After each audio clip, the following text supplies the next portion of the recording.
Művész úr, emberileg, művészileg milyen a kapcsolat a Szász Endrével, hiszen vele együtt állít most ki?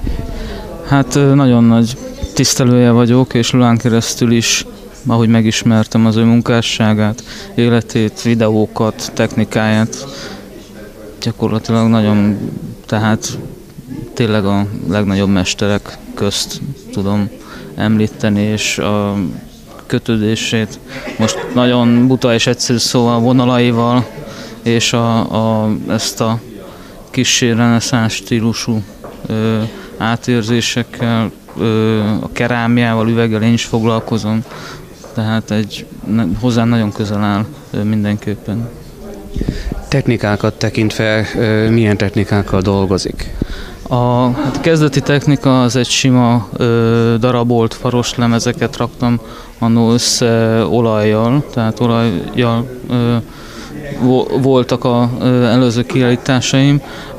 Később a lak, gyanta, különféle pasztákat vittem be még ebbe a repertoárba, és most a végén pedig az akril, mint egy akrilt kezdem el gyakorlatilag praktikusságból használni. Olajat jobban szeretem, de gyakorlatilag a száradás gyorsasága, az együlésben rögtön festészet és megcsinálás a képnek, ahogy egyébként Szász Endre is, ha megnézzük régi archívumból, hogy festett gyakorlatilag, akkor lehet látni, hogy ahogy Lula is mondta, hogy egy éjjel 4 képet, 5 képet, de hát gyakorlatilag ő a technika tárházának egy olyan egyedülálló, úgymond barkácsolt repertoárjával használt fel a feldarabolt papír ecsettől kezdve a különböző rongyokig, törlésig a tonking technikán keresztül,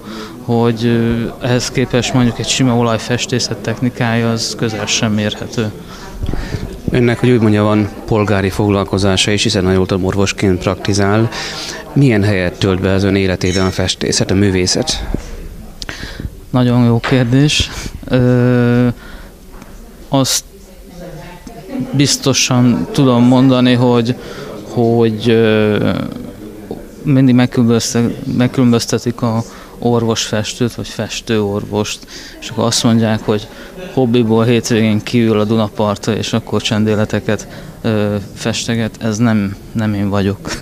Tehát teljességgel meg akarom magam valósítani, és magamnak már úgy gondolom, hogy sikerül is, tehát nekem mindenképpen a mostani Magyarország vagy nyugat-európai, ugye ez a hiperrealista vagy fotorealista design szemlélet, illetve teljesen elvont, hogy gyakorlatilag a tárgyakon keresztül adjuk át, ne a vászonról szóljon, egy kicsit ezzel ellen lázadok.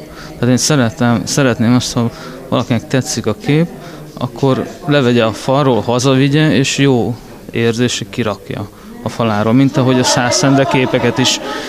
De ha én azt látom, hogy van egy fényképhű beállítottságú alkotás, vagy azt nem biztos, hogy úgy akarom hazavinni. Tehát szeretném, hogy, és ezt hangsúlyozom is, hogy ez terjedjen, hogy ha visszatérnénk az, hogy én vagyok, aki a vonalat húzza.